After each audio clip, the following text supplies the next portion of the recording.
जय श्री राम। कैसे हैं आप लोग? आशा करते हैं आप लोग खुश होंगे, स्वस्थ होंगे। आप सभी को आषाढ़ मास की बहुत बहुत शुभकामनाएं। जय श्री राम, जय श्री हरि विष्णु। जिस प्रकार आने वाला सावन का महीना भगवान शिव को समर्पित होता है, ठीक उसी प्रकार आषाढ़ का महीना श्री हरि की कृपा पाने व उनका भजन कीर्तन नाम जप को समर्पित होता है। हम जितना ज़्यादा हरि नाम का जप करेंगे, हमारा जीवन उतना ही सरल, कष्ट रहित होगा। जो मनुष्य संपूर्ण सृष्टि को पवित्र करने वाली नारायण की कथा को सुनता है, उसकी कभी भी दुर्गति नहीं होती है। इसी आस्था के साथ आइए सुनते हैं आषाढ़ मास की आगे की कथा। ऋषि भारद्वाज से सुवर्णमुखरी नदी की महिमा का गान सुनने के बाद अर्जुन भारद्वाज जी से पूछते हैं, हे मुनिश्रेष्ठ, सुवर्णमुखरी नदी में किन किन पवित्र नदियों का संगम होता है और इसमें कहाँ पर स्नान करने से समस्त पाप कट जाते हैं और मनुष्य यमराज के भय को प्राप्त नहीं करता? ऋषि भारद्वाज ने इसका उत्तर देते हुए कहा, हे कुंती नंदन, अगस्त्य पर्वत से जहाँ पहले पहल महानदी सुवर्णमुखरी पृथ्वी पर आती है, उस तीर्थ में स्नान करके मनुष्य कृतार्थ हो जाता है, उसका जीवन सफल हो जाता है। यह पावन तीर्थ त्रिभुवन में अगस्त्य तीर्थ के नाम से जाना जाता है। उस तीर्थ में जो प्रयत्नशील साधक अपनी इंद्रियों को संयम में रखते हुए स्नान करते हैं, वे संपूर्ण फल प्राप्त करते हैं। वहाँ सभी लोगों पर अपनी कृपा बरसाने वाले अगस्त्य मुनि के द्वारा स्थापित किए हुए भगवान शिव, जो कि अगस्तेश्वर के नाम से प्रसिद्ध हैं, उस महानदी में स्नान करके जो लोग अगस्तेश्वर की पूजा करते हैं, उन्हें 10 अश्वमेघ यज्ञों का फल प्राप्त होता है। अगस्त्य तीर्थ से ईशान कोण की ओर 1 कोस की दूरी पर जाते हैं तो 3 तीर्थ आते हैं, और ये वह तीर्थ हैं देव तीर्थ, ऋषि तीर्थ और पितृतीर्थ। वहीं पर अगस्त्य मुनि ने देवताओं, ऋषियों और पितरों का पूजन किया था। जो लोग स्नान करके उन तीर्थों में तर्पण करते हैं, वे तीनों ऋणों से मुक्त होकर अक्षय स्वर्ग को प्राप्त करते हैं। वहाँ से आगे बढ़ते हैं तो पूर्व उत्तर की ओर दिशा में 2 योजन की सीमा में वीणा नाम वाली महानदी सुवर्णमुखरी में मिल जाती है। इन दोनों नदियों के संगम में विधि पूर्वक स्नान करने वाले मनुष्य 10 अश्वमेघ यज्ञ का फल पाते हैं। अब वीणा से मिलने के बाद परम पवित्र सुवर्णमुखरी नदी पर्वतों के दुर्गम मार्ग से होती हुई उत्तर वाहिनी होकर बहती है। फिर पर्वतों के बीच से होकर विषम मार्ग से आगे बढ़ती हुई 4 योजन दूर जाकर आकाश में आती है। वहाँ से पूर्व 1.5 योजन की दूरी पर उदक्कल नामक मनोहर स्थान है। वहाँ पर यह महानदी पूर्व वाहिनी हो गई है। वहीं पर भगवान शंकर का अगस्तेश्वर नाम से प्रसिद्ध एक और शिवलिंग है, जो स्मरण मात्र से मनुष्यों के समस्त पापों का निवारण करता है। जो मनुष्य इस महानदी में स्नान करके इंद्रियों को संयम में रखते हैं, अगस्त्य मुनि के द्वारा स्थापित भगवान पार्वती नाथ का दर्शन करते हैं, वे अनेक जन्मों की उपार्जित पाप राशि को दूर करके अनंत काल तक स्वर्गलोक में सुख भोगते हैं। वहाँ से तीर्थ समुदाय से सुशोभित सुवर्णमुखरी नदी पुनः आधे योजन तक उत्तर की ओर बहती है। वहीं पर व्याघ्रपदा नाम की नदी सुवर्णमुखरी नदी में मिल जाती है, और उन दोनों नदियों के संगम में स्नान करने से 10 अश्वमेघ यज्ञों का पूर्ण फल मिलता है। व्याघ्रपदा नदी के तट पर शंख तीर्थ सुशोभित है, जो सभी पापों का नाश करने वाला है। शंखेश्वर नाम से प्रसिद्ध भगवान शिव वहाँ पर विराजमान हैं। जो उस तीर्थ में स्नान करके भगवान शंकर का दर्शन करते हैं, वह 10 अश्वमेघ यज्ञों का फल प्राप्त करते हैं और फिर देवलोक में जाते हैं। व्याघ्रपदा संगम से 1 योजन भूमि आगे जाते हुए शुभ और निर्मल जल बहाने वाली सुवर्णमुखरी नदी वृषभाचल के पास जाकर बहती है। वहाँ पर मंगलदायिनी कल्याण नाम की पवित्र नदी सुवर्णमुखी में आकर मिलती है। वह वृषभाचल से प्रकट हुई है। तीर्थराज से उसकी शोभा और बढ़ गई है। नदियों में उत्तम कल्याण नदी पाप समूह का नाश करने वाली है और उन दोनों नदियों के संगम की महिमा तो भला कौन ही बता सकता है। वहीं बीच में ब्रह्मशिला विराजमान है और अगस्त जी की तपस्या के प्रभाव से गया तीर्थ का वास है। उन दोनों नदियों के पवित्र संगम में स्नान करने वाले मनुष्य 100 पुंडरिक यज्ञों का फल प्राप्त करते हैं और उनके ब्रह्म इत्यादि पाप भी नष्ट हो जाते हैं। उसके बाद महानदी सुवर्णमुखी के उत्तर भाग में आधे योजन दूर सुप्रसिद्ध वेंकटाचल पर्वत पर विराजमान है। उसकी ऊंचाई 1 योजन की है। भगवान मधुसूदन ने पहले वराह शरीर से इस पर्वत को अपने रहने के लिए बनाया था, इसलिए श्रेष्ठ पुरुषों ने इसे वराह क्षेत्र कहा है।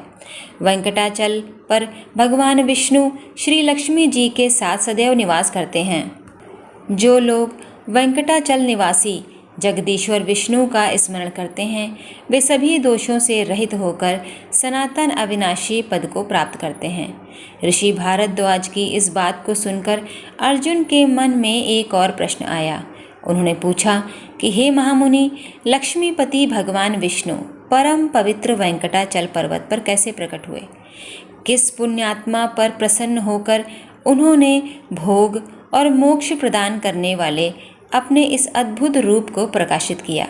तब भारद्वाज जी ऋषि कहते हैं, हे कुंती नंदन, पूर्व काल में भागीरथी के तट पर यज्ञ दीक्षा परायण और विशुद्ध ज्ञान से विभूषित ऐसे महात्मा राजा जनक से वामदेव जी ने एक पाप नाशक कथा कही थी और यह कथा भगवान विष्णु के कीर्तन से युक्त होकर सबको पवित्र करने वाली थी। और अब वही कथा मैं तुम्हें सुनाने जा रहा हूँ। ध्यानपूर्वक सुनो। भगवान नारायण ही समस्त प्राणियों के आदि कारण हैं। संपूर्ण विश्व उनका रूप है। वे जगत के पालनहार हैं। उनका स्वरूप निराला है। उनके सहस्त्रों मस्तक, नेत्र, चरण हैं। उन्हीं के तेज से यह संपूर्ण जगत प्रकाशित होता है।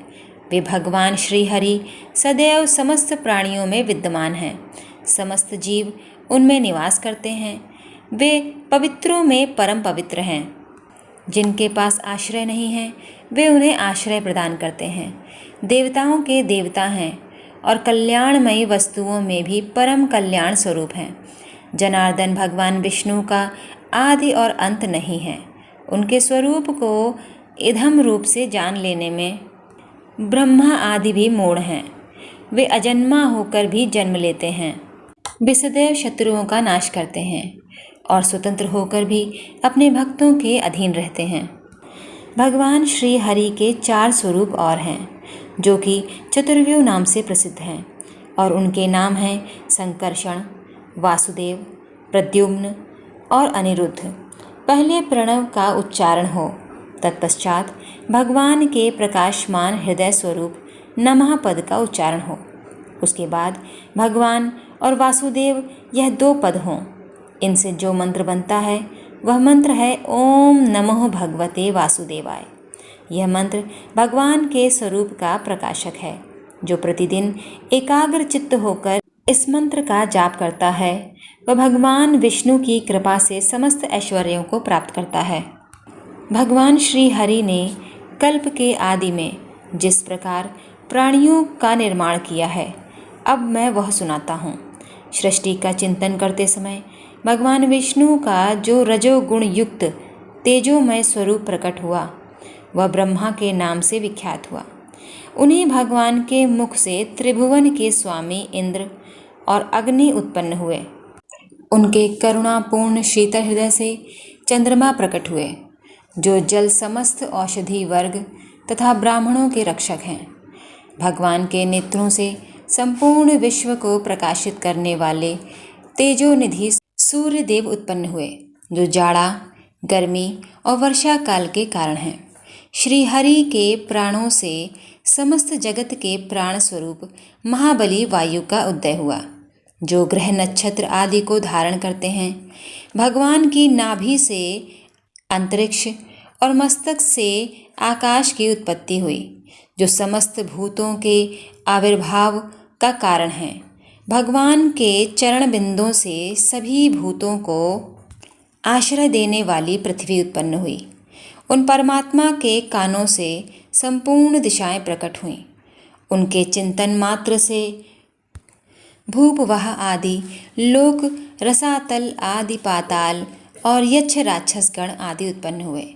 भगवान ने अपने मुख, बाहु, उरु और चरणों से क्रमशः ब्राह्मण, क्षत्रिय और वैश्य तथा शूद्र को जन्म दिया। वेद, यज्ञ, घोड़े, गौ और भेड़ आदि जीव उनकी उत्पत्ति का कारण अचिंत्य है। जिन परमेश्वर से उत्पन्न हुए हैं उन्हें देवाधिदेव भगवान विष्णु के संकल्प से स्थावर जंगम प्राणियों का समुदाय और भूत, भविष्य, वर्तमान काल भी प्रकट हुए हैं। वे ही बड़वानर का रूप धारण करके समुद्रों का जल पीते हैं और प्रलय काल में अपने अंदर विलीन हुए समस्त जगत की पुनः कल्प के आरंभ में सृष्टि करते हैं। सूर्य और चंद्रमा का रूप धारण करके वे ही अंधकार का नाश करते हैं और सबको काल के अनुसार धर्म में लगाते हैं। इस प्रकार वे सभी जीवों की जीवन वृत्ति चलाते हैं। फिर कल्पांत के समय समस्त संसार को अपने उदर में रखकर लीला से शिशु की आकृति धारण करके एक कारणव के जल में वट के पत्र पर शयन करते हैं। जब जब धर्म की हानि होती है और अधर्म बढ़ने लगता है, अथवा जब जब देवताओं को बड़ी भारी पीड़ा भोगनी पड़ती है और जब जब अपने भक्त साधु पुरुषों पर भय उत्पन्न करने वाली विपत्ति आ जाती है, तब कौतुकवश उस अवसर के अनुकूल रूप धारण करके भगवान शीघ्र ही जगत का कल्याण करते हैं। ये कथा यहीं समाप्त होती है। इसके आगे की कथा हम आगे के चरणों में सुनेंगे। यदि ये कथा आपको अच्छी लगी हो तो मेरी वीडियो को लाइक करिएगा, शेयर करिएगा, अपने परिवारजनों के साथ, अपने प्रियजनों के साथ साझा करिएगा। मेरे चैनल को ज़रूर सब्सक्राइब कीजिएगा। तब तक के लिए जय श्री राम।